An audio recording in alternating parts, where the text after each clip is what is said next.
What's going on? It's your man Joey Renegade, and I'm giving you my top 10 albums of 2018. Now, this year saw the release of some kick-ass music, and before I go on with my main list, here are the honorable mentions. I've got a weakness now, gotta wait to see.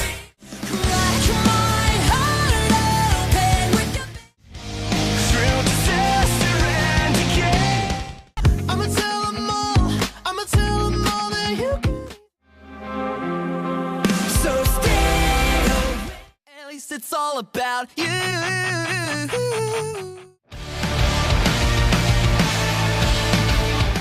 Push me away. And now let's get to the main list.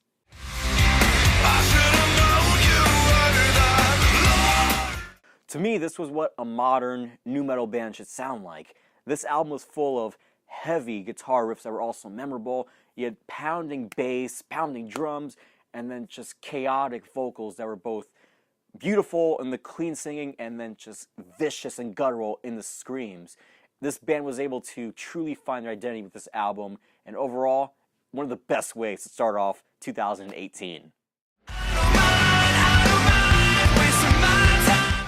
This was the band's 5th album and one of their most creative to date. You had bits and pieces of Dark Matter, which is one of my favorite albums from them, and Real, and that resulted in the return of more prominent heavy riffing, in my opinion, complex guitar parts at certain times, and then there's also the balance of the poppier rock songs from them, if you will.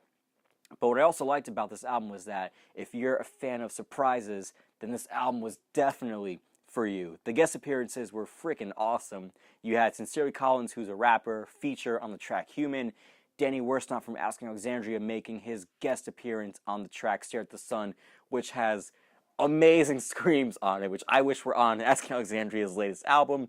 You had I Don't Mind, which has probably one of the most catchiest choruses the band has ever come up with. Freaking sweet. You need to listen to it. And then the track War Evermore, which is definitely one of the heavier songs too, but also kind of has a YouTube vibe, which is kind of reminiscent to their song Sunday Bloody Sunday. So check that out overall. One of my favorite albums from The Word Alive. I know how to levitate up off my feet, and ever since the 7th grade I learned to fight. Now, I'm not the biggest fan of 21 Pilots, but I've seen them live before, and they put on a phenomenal show, and I do like some of their stuff.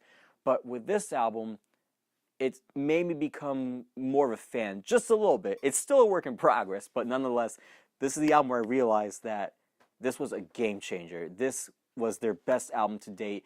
I mean, the best way to start off an album with a track like Jumpsuit, just really prominent bass playing that has a grittier tone compared to Blurry Face.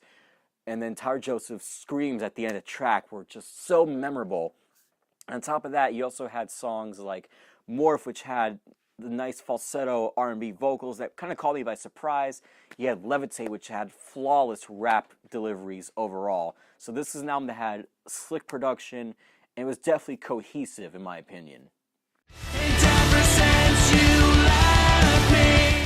It's kind of hard to reinvent yourself if you're a post-hardcore band because that genre is oversaturated, but I feel like with this album, the band went back to their roots, and that was how they were able to reinvent themselves. I think Buddy Nielsen, especially being that this was the first record where he wrote everything, including lyrics on his own, I thought it was executed greatly. He had some memorable tracks on this album, like Double Cross, Is This Gonna Be the Year, and so many more good tracks on this album that were fun tracks to say the least, and it made the album a little more high energy, but it was the soft songs that really did it for me, the ones that were emotionally charged lyrically, the ones that had darker and depressing themes, and I think that's what attracted me to this album, not just the high energy songs that were great and had pop punk vibes all over it, but just the somber tracks that really you could hear Buddy Nielsen delivering it, and it was just amazing overall.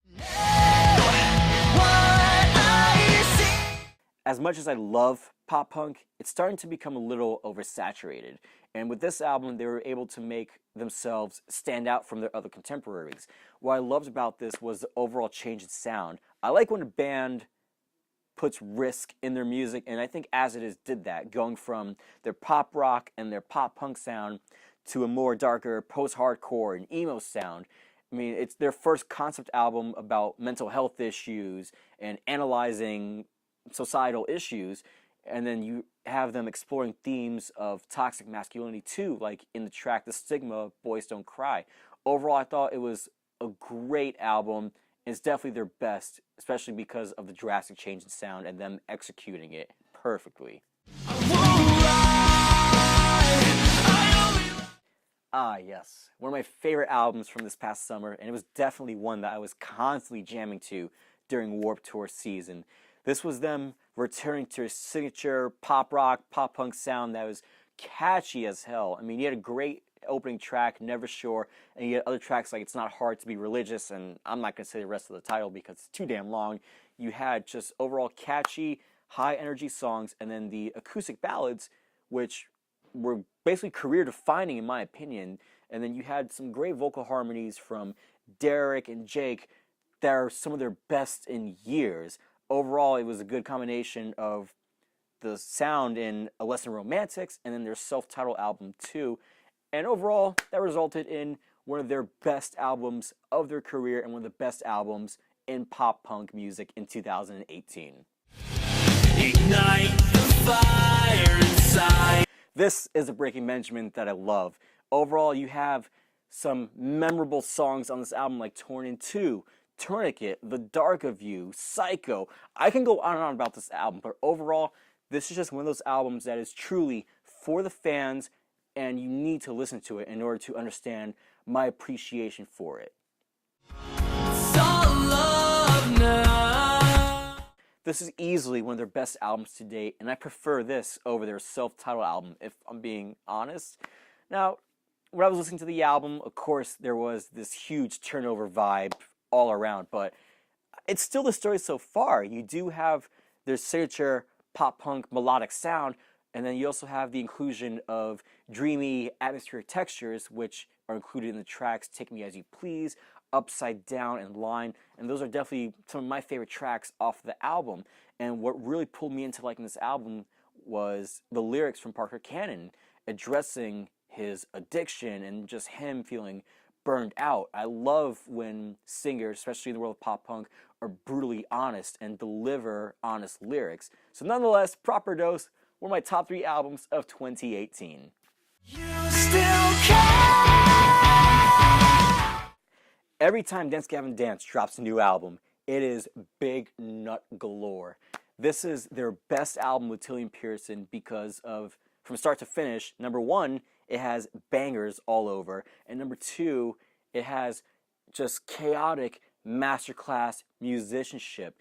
John Mess's screams, it's just all over the place, but it works so well. It's more refined, I think, compared to Mothership. Just overall, tighter musicianship. It is their masterpiece. I really didn't think this was going to be my top album of 2018. I was tied between Proper Dose and Artificial Selection, but when I listened to this album, I had a eureka moment, that light bulb flickering above my head. I realized that this was the album that we needed because of the current state of our world. The lyrics on this album I freaking love because they're brutally honest and insightful from Matty Healy. You have a lot going on in this album, which usually for an album there's a lot going on. It's overwhelming, but with this album, I appreciated it because of the great diversity. You had some pop and dance hall influences like in the track Two Time to jazz tracks like Mine and Sincerity is Scary, and then some of their signature stuff too. But this album gave us the most important song of the year, and it's definitely my top song of 2018. Love It If We Made It. If you haven't seen the music video for it, then I highly recommend that you do. This song puts a big spotlight on the current state of our world, and it's addressing political events and social events that have happened within the past couple years. I have a huge love and appreciation for this album, and that's why I think A Brief Inquiry into Honor Relationships is the best album of 2018, and it's my favorite album of 2018.